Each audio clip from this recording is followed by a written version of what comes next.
అనుగ్రహించును కాక. ఆమేన్. కొన్ని మాటలు పిలాతు గారి గురించి దేవుడు మాట్లాడినటువంటి కొన్ని మాటలు మనం మాట్లాడుకున్నాం. మత్తయి సువార్త 27వ అధ్యాయం.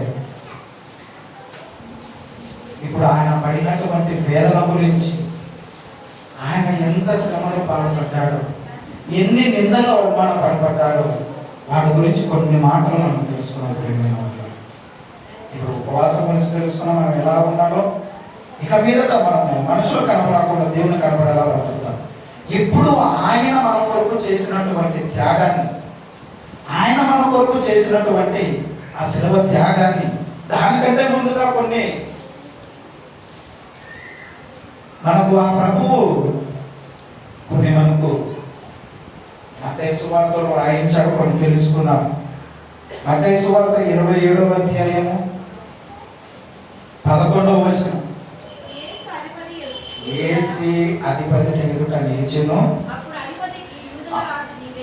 అప్పుడు అధిపతి యూదుల రాజు నీవేనా అని ఆయనను అడుగగా, యేసు అతనిని చూసి నీవన్నట్లే అనెను. ఇది ఎక్కడ జరుగుతుంది? ఈ సందర్భాన్ని పస్కా పండుగ సందర్భంలో జరుగుతున్నటువంటి సిచ్యువేషన్ ఇది. యూదుల సైతము కూడా వణికినటువంటి ప్రజలు ఎవరిని చూసి? పిలాతు గారిని చూసి. ఆయనకు ఎదురుపడి కోపం, ఆయనకు ఎదురుపడి ఎవరైనా అన్యాయంగా మాట్లాడినా, న్యాయంగా మాట్లాడినా కానీ ఆయన ఏం చేసేటువంటి వాడు? సిలువకి ఎక్కించేవాడు. అంటే మన యేసుక్రీస్తు ఎక్కిన సిలువ వేరు, వాళ్ళు ఎక్కినటువంటి సిలువ వేరు. వాళ్ళు సాధారణ కట్టబడి మండు టెండలో వాళ్ళని సిలువని ఎక్కించినటువంటి వైనాన్ని మనం చూస్తాం. ఆ పిలాతు గారు బైబిల్లో మనకు మంచిగా రాయించాడే అని కొంతమంది అన్నటువంటి వారు కూడా ఉన్నారు ప్రజలు. పిలాతు ఏం మంచివాడని లేదు, మంచి ముసుగు వేసుకొని దొంగగా ఉన్నటువంటి వాడు ఈ పిలాతు. నా పాపము నా పిల్లల మీద నా మీద ఉండకుండా కానీ ఆయన చేతులు కడుక్కోబోయినటువంటి వైనాన్ని చూస్తాం మనం. ఎంత దుర్మార్గుడో ఆ పిలాతు మనము ముందు తెలుసుకుంటూ పోతే మనకవుతుంది. ఇదే మాటను ఇంకా క్లియర్గా మనకు ఇంకొక చోట రాయబడింది. యోహాను సువార్త 18వ అధ్యాయము 28వ వచనం. వారు కయ్యప్ప యుద్ధ నుండి అధికార మందిరమునకును యేసును తీసుకొని పోయి, అప్పుడు ఉదయమాయను గనుక వారు మైల పడకుండా పస్కాను భుజింపవలెనని అధికార మందిరంలోనికి వెళ్ళలేదు. కావున ఈ మనుషుల మీద మీరు ఏ నేరము మోపుచున్నారు? ఎందుకు ఈయనను ఇక్కడికి తీసుకొని వచ్చారు? ఎందుకు? ఇది ఏమి ఒకసారి జరిగినట్టు సందర్భం కాదు, తరచూ మాట్లాడినటువంటి సందర్భం. 5 సార్లు దాదాపుగా విచారణ జరిగించారు. ఆ 5 సార్లు కూడా ఆయన నేరస్తుడని ఏమన్నా రుజువైందంటే అది లేదు. ఈ పిలాతు వద్దకు తీసుకొని వచ్చి ఈ వచనం చదువుతుంటే నా మనసు కదిలింపబడింది. ఎంతో దుఃఖానికి చెందిన వాడిని అయిపోయాను. దుఃఖించని ఈ వచనాలను చూసి కింద చూడండి ఆయన మాట్లాడుతున్నటువంటి మాట. అందుకు వారు 30వ వచనం. అందుకు వారు వీడు దుర్మార్గుడు కాని ఎడలా వీరిని అప్పగించకుండా అతనితో చెప్పి ఏమన్నాడు తెలుసా?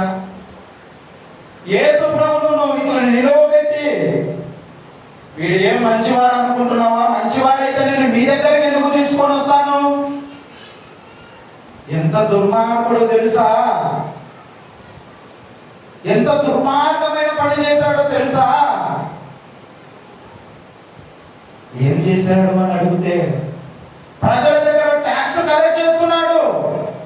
నేను యూదుల రాజులని ప్రకటించుకుంటున్నాడు. నువ్వు మాకు రాజుగా ఉన్నావు కదా,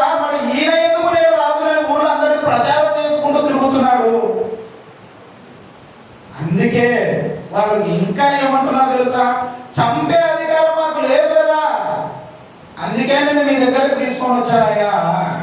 వీడిని ఎవరినంటున్నారు? వీడని యేసు ప్రభువు వారిని. ఎంత ధైర్యం అండి వాళ్ళకి! సర్వలోకాన్ని సృష్టించినటువంటి ఆ ప్రభువును కళ్ళు మూసుకొని పోయి, కనిపిస్తున్నది మన ఎదురుగా ప్రభు అన్నట్టు విషయాన్ని మర్చిపోయి, సాతాను గాడి మాయలో వాళ్ళు ఉంటూ ఆయన అవమానపరిచారండి. మీకు ఒక మాట చెప్పనా? ఈ మాట నేను అనకూడదు కానీ చెప్పి తప్పదు. ఈ మాట చెప్పక మీకు అర్థం అవ్వాలి. ఆ సీన్లో ఒకసారి అక్కడ మీరు ఊహించుకోండి. అక్కడ ఉంది సంఖ్యలు ఇలా పెట్టి, మెడకు గొలుసు వేసి, కూర్చోమంటే కూర్చోవడం, లేయంటే లేయడం, అట్లా పోంటే అట్లా పోవడం, ఇట్లా పోంటే ఇట్లా పోవడం. ఒక కుక్కకు మెడలో గొలుసేసి ఎలాగైతే చేస్తారో అలా చేశారు ప్రియమైన వారు మన ప్రభువు. ఆయన గురించి ఈ వచనం అంతా చదువుతుంటే నా కళ్ళలో నీళ్లు ఆగదు. ఎంత మనోవేదన చెందాడు ఆ ప్రభు. అలా నిలవబడి ఆయన నిలువెత్తు యెషయా గారు ప్రవక్త మాట్లాడుతూ, ఆయనకు సొగసైనను లేదు, స్వరూపమైనను లేదు.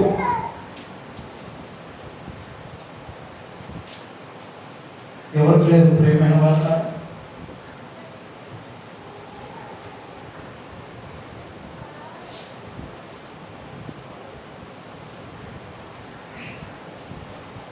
సొగసైనను స్వరూపమైనను ఆయనకు లేదు. యెషయా గ్రంథంలో రాయబడుతున్న మాట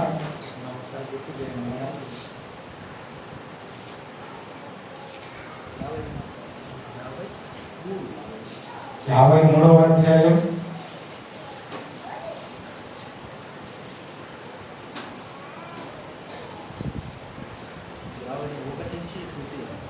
1 నుంచి పూర్తిగా చదవడం ఒకసారి. రెండవ వచనం నుంచి చదవండి. అతడు ఆయన ఎదుట పెరిగెను, అతనికి స్వరూపమైనను సొగసైనను లేదు. మనం అతన్ని చూసి అపేక్షించినట్లుగా అతని యందు స్వరూపము లేదు. అతడు తృణీకరింపబడిన వాడు. ఏమంత ప్రేమ! అంతా వచ్చిన అంత చదివితే మన కళ్ళలో కన్నీళ్ళు. ఎవరి కోసం? నా కోసం. అంత ఆయనను చీల్చి చెండాడిన, అంత రక్తం ఏరులై పారిన కానీ సోలకారుతో కొట్టడం అంటే ఏదేదో మన మామూలుగా ఉపయోగించినట్టే సోలకారు కాదు. ఒక్కసారి ఆ దెబ్బ పడిందంటే కన్నా కండ పెరక్కపోయి ఎముకతో కనిపిస్తుందంట ఆయన శరీరం. ఆలోచన చేయండి, ఎంత ఓపిక చేసుకున్నాడో, ఎంత ఉన్నాడో. ఆ సీన్లో నేను ఉండి ఊహించేసుకున్నా, నా కళ్ళలో నీళ్ళాకలా. అంతటి ప్రభువును మనం ఏం చేసాం? సిలువకి ఎక్కించాం, అవమానపరిచాం, నిందించాం, పిడుగుతులతో గుద్దాం, ఉమ్ము వేశాం. అయినా పిలాతు గారు అలా కొట్టి తీసుకొని వచ్చి అలా నిలిచి ఉన్నప్పుడు ఆ ఫోటోలు నా సెల్లులో ఉన్నాయి, చూపించడానికి వీలేదు. అప్పుడు కన్నా ఈ ప్రజలకు కొద్దిగా కనికరం కలుగుతుందో ఏమోనని యేసు ప్రభు గారిని అలా నిలబెట్టారండి. ఇప్పుడు కన్నా మీకు తృప్తిగా ఉందా?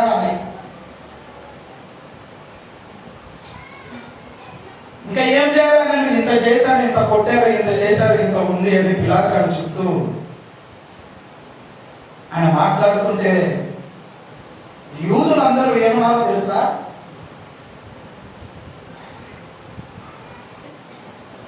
మాకు సిలువ వేస్తే గానీ మాకు మనశ్శాంతి ఉండదు. ఏమన్నారండి? మాకు సిలువ వేస్తే గానీ మేము ప్రశాంతంగా ఉండలేము. ఆయన ఏం చేశాడు?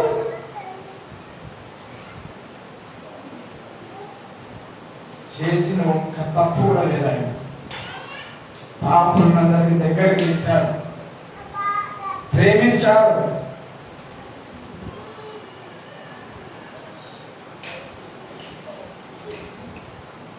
హృదయాన్ని హత్తుకొని రక్తస్రావం శ్రీగల స్త్రీని కూడా బాగుపరిచినటువంటి వ్యక్తి.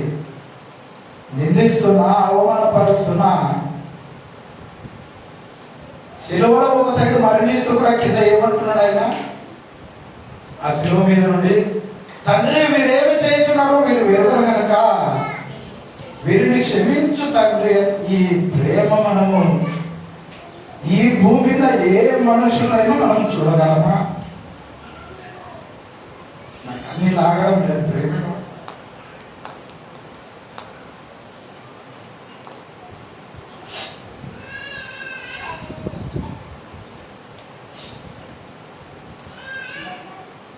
అంత గొప్ప ప్రేమ. కానీ పిలాతు గారు ఏమో విడిపించడానికి అవకాశం ఉండి కూడా ఆయన ఎందుకు ఈ పని చేయలేదంటే గవర్నమెంట్ ఎక్కడ పడిపోతుందని తన స్వార్థం కోసం ఆలోచన చేసి ఆయన చివరికి ఏం చేశాడు? చేతులు కడుక్కోసుకొని వెళ్ళిపోయాడు ఆయన లోపలికి. తన భార్య చెప్పిన మాట కూడా ఆయన పెడిచెప్పులు పెట్టేశాడు. ఆ నీతిమంతుల జోలికి నువ్వు పోవద్దు, నువ్వు చేయొద్దని ఊరికే చెప్పడం అయితే చెప్పింది. కానీ నిజమైన క్రైస్తవుడై ఉంటే, నిజంగా దేవుని కనపరచేవాడైతే కన్నా, దేవుడి మీద ప్రేమ ఉండేవాడైతే కన్నా, నేనేదో నా దేవుణ్ణి సిలువ ఎక్కించేది, నా కొరకు ఇన్ని దెబ్బలు తిన్నాడే, ఇంత అవమానం పాలయ్యాడే అని మారడైనా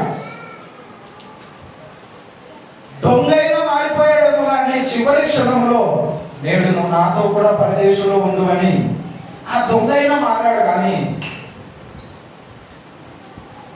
ప్రజలమైన మనమందరి మనసు మారదా? ఇప్పుడు కూడా మనం ఏం చేస్తున్నాం? మన క్రియల ద్వారా మనము సిలువ వేస్తూనే ఉన్నాం ప్రియమైన వాళ్ళారా. అది మనకు తెలియడంలా అనుకుంటున్నాం. మనం నీతిగా ఉన్నాం, నీతిగా బ్రతుకుతున్నామని దేవుని సన్నిధానంలోనికి వచ్చిన తర్వాత, బయటికి వెళ్ళిన తర్వాత మన బ్రతుకు ఎలా ఉందో తెలుసా? మళ్ళా యథావిధిగానే ఉంది, లోకం వైపే ఉంది. ధనం కోసం, వాటి కోసం, బంధాల కోసం, బాంధవ్యాల కోసం, వీటి కోసమే మనం ప్రాకులాడుతున్నాం. కానీ నిజమైన లోకరక్షకుడు, సర్వోన్నతుడు, నజరేయుడైన యేసు కోసం, నిత్యులకు తండ్రి, సమాధానకర్త అని అధిపతి అయిన ఆ ప్రభు కోసం ఆయన ప్రేమని ఇప్పటికి కూడా మనము ఎరగడంలా. చేతులు కాళ్ళు అన్ని బాగున్నప్పుడు విచ్చలవిడిగా తిరుగుతున్నాం. కానీ ఈ చేతులతో, ఈ కాళ్ళతో, ఈ మనసుతో, ఈ హృదయంతో గణపరచాల్సినటువంటి వయసులో విచ్చలవిడిగా మనం మన యవన ప్రాయాలంతా సునప్రయాసనంగా వదిలేస్తున్నాం మన యవన జీవితాన్ని. ఏదో సామెత చెప్తారు, ఆకులు కాలిన తర్వాత చేతులు కాలిన తర్వాత ఆకులు పట్టుకుంటే ఏమొస్తుంది అన్నట్టుగా. మరి యవన జీవితం అంతా అయిపోయినాక ఆయన కొరకు బ్రతకాల్సిన బ్రతుకులు మన వ్యర్థమైన జీవితంలో కనిపిస్తుంటే ఆ తండ్రి బాధపడుతున్నాడు, మన నిత్యంగా ఆవేదన చెందుతున్నాడు, దుఃఖిస్తున్నాడు. బ్రతుకుదాం, ఇక నుంచి మనం నీతిగా బ్రతుకుదాం. మన పిల్లలను, మన కుటుంబాలను, మన అన్నదమ్ములను అందరినీ దేవుని వైపు నడిపిద్దాం. మన ప్రయాస ఎప్పటికీ వ్యర్థం కాదు. మాకు ఖచ్చితంగా నేను చెప్తాను ఆ విషయాన్ని. ఒక అడుగు ఆలస్యం అవ్వచ్చు, కానీ వారిని అందరినీ మనం ఉన్నతంగా నిలబెడతాం. కానీ మనం చేయాల్సింది మన క్రియల ద్వారా వాళ్ళు మార్చుకోవడం, మన ప్రవర్తన ద్వారా వారిని ఉన్నతంగా నిలబెట్టడమే. ఆ ఒక్క పని మనం చేస్తే చాలు. చివరికి ఆయన అలా నిలవబెట్టి ఆ ప్రజలు అప్పుడు కన్నా కొద్దిగా వాళ్ళ కోపం చల్లారుతుంది అనుకున్నాడు పిలాతు. అయినా వాళ్ళ కోపం చల్లారక సిలువ వేయాల్సిందని ముమ్మారు పడినటువంటి దుర్మార్గుల మనం.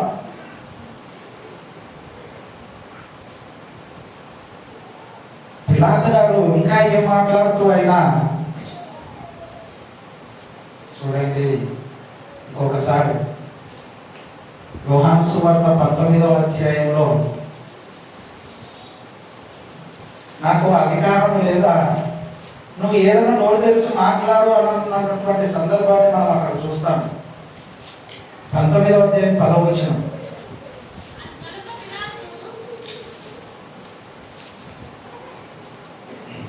చదువు 2వ వచనం చదువు. 19వ అధ్యాయం. అప్పుడు పిలాతు యేసును పట్టుకొని ఆయనను కొరడాలతో కొట్టించెను అనే మాట ఉంటుంది చూడండి. యోహాను సువార్త 19వ అధ్యాయం.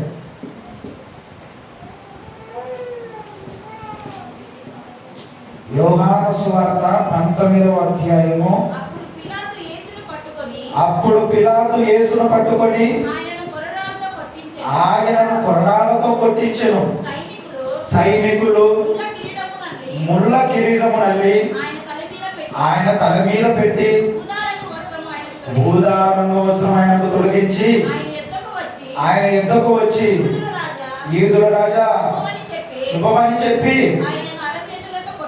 ఆయనను అరచేతులలో కొట్టింది. పిలాతు మరలా వెలుపలికి వచ్చి ముందు ఉన్నటువంటి సందర్భం ఏంది? 3వ వచనంలో ఆయన అరచేతులతో కొట్టినటువంటి సందర్భం, పిడుగుద్దులతో కొట్టినటువంటి సందర్భం. అప్పటికి ఈయన ఎక్కడున్నాడు?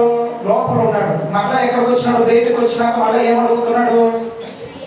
ఈయన ఎందుకు ఏ దోషము నాకు కనపడలేదు, నీకు తెలియనట్లు ఈయనను మీ యొద్దకు వెలుపలికి తీసుకొని వచ్చునని వారితో అనెను. తర్వాత ఆ ముళ్ళ కిరీటమును యూదా వస్త్రములను ధరించుకున్న వాడై యేసు వెలుపలికి రాగా పిలాతు అంటున్నాడు, ఇదిగో ఈ మనుషులను వారితో చెప్పాను. ప్రధాన యాజకులను బంట్రోతులను ఆయనను చూసి సిలువ వేయము, సిలువ వేయము, సిలువ వేయము, సిలువ వేయము అని కేకలు వేసెను. ఎందుకండి సిలువ వేయాలి? ఆయనను ఏం పాపం చేశాడు? ఆయన ఏమి తప్పు చేశారని అన్ని కేకలు వేశారు ఆయనను. సత్యవాక్యాన్ని ప్రకటించినందుకు, తండ్రి ప్రేమను ఈ భూమి మీద పంచినందుకు, ఆ ప్రేమకు విలువ కట్టగలమా మనము? కానీ మన ప్రజలు ఏ విధంగా విలువ కట్టారు? సిలువకి ఎక్కించేశారు ఆయనను. అంత దుర్మార్గుల మనం.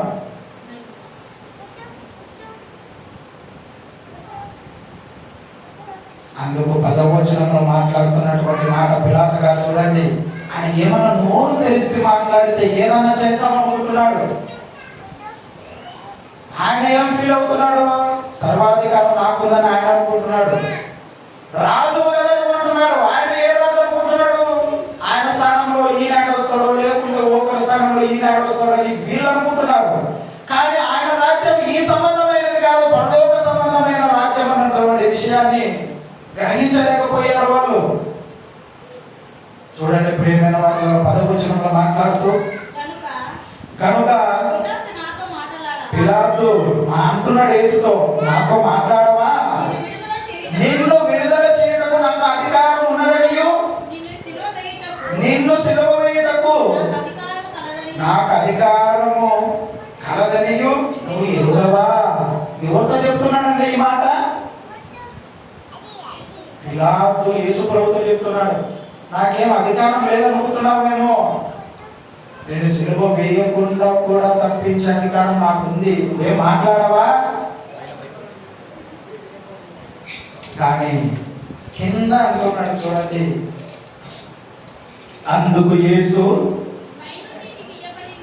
పైనుండి నీకు ఇవ్వబడి ఉంటే తప్ప, అతి ప్రియమైన వాళ్ళ అతి మన రాజు అంటే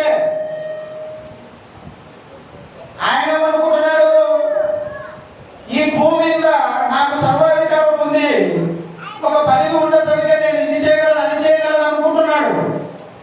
కానీ పైనుంచి ఆయన ఇవ్వాలి అధికారం. నేను ఇక్కడ నిలబడి వాక్యం చెప్పాలన్నా అది ఆయన అధికారం. ఆయన అధికారం ఉంటేనే నేను ఇక్కడ నిలబడి చెప్పగలను, మరొక దినాన్ని నేను చూడగలను, ఇక్కడ మీ ముందు ప్రకటించగలను. నా నా చంపడానికి ఆయన ఈ భూమి మీదకి వచ్చింది. చూడండి, మాట్లాడుతున్నా, చదవండి. అందుకు యేసు పైనుంచి నీకు ఇవ్వబడి ఉంటే తప్ప నా మీద నీకు ఏ అధికారం ఉండదు పిలాతు. అందుచేత నన్ను నీకు అప్పగించిన వానికి ఎక్కువ పాపం కలదనను. ఈ మాటను బట్టి పిలాతుకు అర్థమైపోయింది. ఏమని? వీళ్ళు యూదులంతా తీసుకొచ్చింది దేనికి? ఈయనకు అర్థమైపోయింది పిలాతుకు. ఈయన రాజు అనుకున్నది భూ సంబంధమైన రాజుగా ఉండడానికి కాదు, ఆ పరలోకంలో ఉండడానికి అన్న విషయము పిలాతుకు అర్థమైపోయి అప్పుడు పిలాతు మాట్లాడుతున్నటువంటి మాట ప్రియమైన మాట్లాడాలి. యేసు ప్రభువును ఆయన సత్యంలో ఒక్కటే ఉండేది. సత్యం అంటే వినాలన్న మనసు మాకు రాదు, సత్యం నేర్చుకోవాలన్న ఆశ ఉండదు. నామకే వాస్తుగా దేవుని సన్నిధానానికి వస్తాం, నామకే వాస్తుగా బయటికి వెళ్ళిపోతున్నాం. సత్యవాక్యాన్ని మనం వినడంలే. సత్యవాక్యాన్ని వింటే నీ ప్రవర్తన ఎట్లుంటది?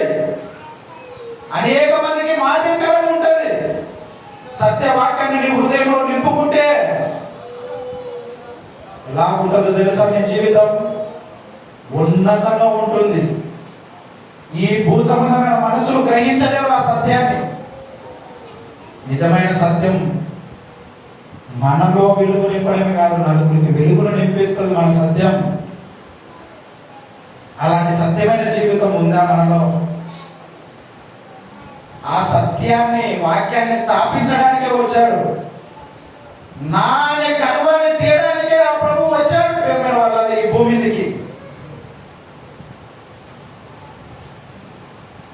నిజమైన సత్య వాక్యాన్ని తెలుసుకొని అనేక మందిని సత్యం వైపుకు నడిపించాలన్నటువంటి ఆ తండ్రి కోరికను మనమందరం నెరవేరుతాం. అట్టి నడిపింపును మనకందరికీ ఆ ప్రభు అనుగ్రహించిన కాక దేవుడు నా కొద్ది మాటలు దీవించి ఆశీర్వదించిన కాక.